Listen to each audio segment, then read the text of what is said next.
बिल्कुल जो है सिर्फ टीआरपी के लिए सोशल मीडिया पर आता है। देखिए, बेहद अफसोस की बात है कि पत्रकार मित्रों को ये जानना चाहिए, पूछना चाहिए कि सुनील डिम्पल जम्मू कश्मीर का बेटा होने के नाते उसने क्या किया 5 अगस्त 2019 के बाद इस रियासत का वजूद, आइडेंटिटी, कल्चर, डेमोग्राफी, इतिहास को बचाने के लिए। पहला सवाल। दूसरा सवाल आपका ये होना चाहिए कि महाराजा हरि सिंह जी की डोगरा रियासत को बचाने के लिए क्या किया। तीसरा आपका ये सवाल होना चाहिए कि हमारे हिंदू, मुस्लिम, सिख, ईसाई, गुज्जर, बकरवाल, चिनावली, पीर पंजाल पहाड़ियों की रियासत को बचाने के लिए क्या किया।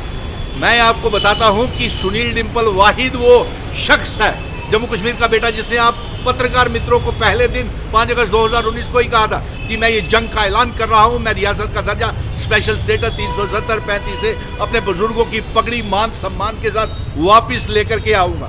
और इसमें मैंने आप पत्रकार मित्र जो आज मुझे सवाल खड़े कर रहे हैं, जो एक पुरानी कहावत हो गई कि मैं जीत करके ये जंग आया हूं, सड़कों से लेकर सुप्रीम कोर्ट तक, और वहां से रियासत के दर्जे की वापसी, जम्मू कश्मीर में असेंबली के चुनाव करवाने का ऐलान।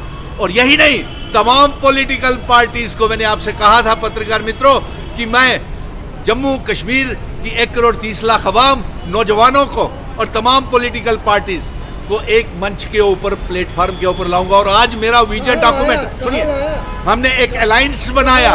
देखिए, हाँ सुनिए ना, वो अलायंस मैंने जो बनाया, इंडिया अलायंस, और उसके साथ साथ मैंने Congress, national conference, PDP, Kashmir के संगठन और जम्मू के संगठनों को एक प्लेटफॉर्म के ऊपर लाया। ये सबसे बड़ी जीत है। और अफसोस तो इस बात का हो रहा है, पत्रकार मित्रों को आइए पूछना चाहिए कि आपको मालूम है कि कश्मीर के कुछ जयचंद नेता मेरे मित्र हैं, मैं कहता हूं उनको कि वो कश्मीर के लोगों को बहुत बड़ा धोखा कर रहे हैं।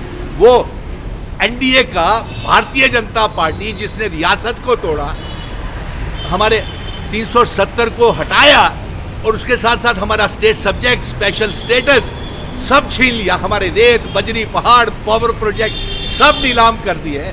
वो आज भारतीय जनता पार्टी का अल्ताफ बुखारी, गुलाम नबी आज़ाद, सज्जाद लोन, ये सारे प्रधानमंत्री की और होम मिनिस्टर की मौजूदगी में एनडीए का हिस्सा बन रहे हैं। और आपको ये सवाल मुझसे पूछ रहे हैं, आप उनसे पूछना चाहिए। ये इल्जाम गुलाम नबी आज़ाद, अल्ताफ बुखारी के ऊपर लगाते हैं जी, तो ये इल्जाम आप उमर अब्दुल्ला पर भी लगाए ना, जो एनडीए का हिस्सा रहे। देखिए, मुझे नहीं मालूम, ये पत्रकार मित्रों आपको मालूम नहीं उनसे क्या गिला है, उनकी वकालत कर आपको उनसे क्या गिला है जो रियासत की जंग लड़ रहे हैं, जो रियासत की डेमोग्राफी, आइडेंटिटी, कल्चर, इतिहास को बचाने का वजूद की जंग लड़ रहे हैं।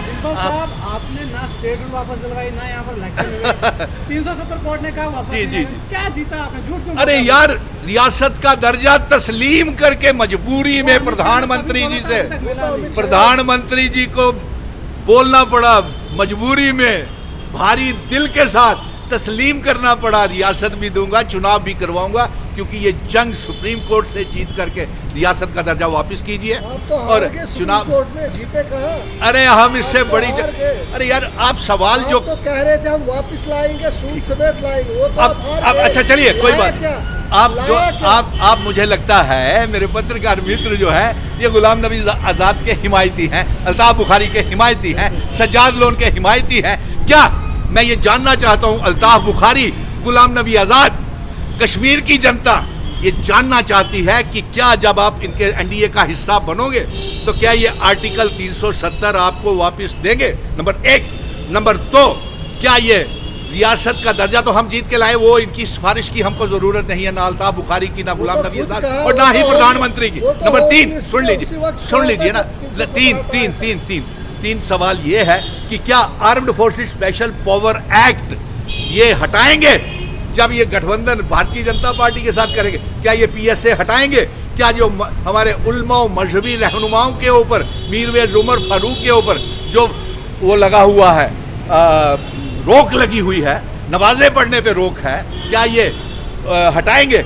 या आप इसको रियासत की वजूद को जमींदोज और कर देंगे भारतीय जनता पार्टी एनडीए का हिस्सा बन करके? सवाल आपसे, 370 हमेशा के लिए दफन हो गया है, आपको अरे हम देखिए, हम इसकी जंग जो है सियासी जंग भी लड़ेंगे, 100 सालों तक लड़ेंगे। और जिस पार्लियामेंट में ये इसको गैर आईनी तरीके से, अनकॉन्स्टिट्यूशनल से तरीके से हटाया गया है, वही पार्लियामेंट में हम इसको अमेंडमेंट करवाएंगे और इससे बड़ी जंग हम जीत करके आएंगे। हम तो इल्हाक की शर्तें, इंस्ट्रूमेंट ऑफ असेशन, जिन शर्तों के ऊपर इल्हाक हमारे महाराजा, हमारे बुजुर्ग हिंदू, मुस्लिम, सिख, ईसाई, गुज्जर, बकरवाल, चिनाव वैली, पीर पंजाल, पहाड़ी लोग करके गए हैं, हम वो इंस्ट्रूमेंट ऑफ असेशन की शर्तें जम्मू कश्मीर, लद्दाख, पीओके, गिलगिट बल्टिस्तान को जम्मू कश्मीर रियासत का हिस्सा बनाएंगे। और इसके साथ साथ हम ये भी करेंगे कि हम 6 की 6 सीटें जम्मू की जीत रहे हैं, जम्मू कश्मीर की जीत रहे हैं। और मैं कश्मीर के लोगों से ये गुजारिश करूंगा कि आप जब 3 सीटों के लिए वोट करें तो उस पार्टी को वोट करें जो 370 की हिमायती हो, जो रियासत के दर्जे की हिमायती हो, जो स्टेट सब्जेक्ट की वापसी के लिए और जो इल्हाक की शर्तें लागू करवाने के लिए हमारे साथ जंग में शामिल हो। और इसके साथ साथ मैं आपको ये बताता हूँ कि रियासत भी आएगी और चुनाव भी होंगे असेंबली के चुनावों से पहले।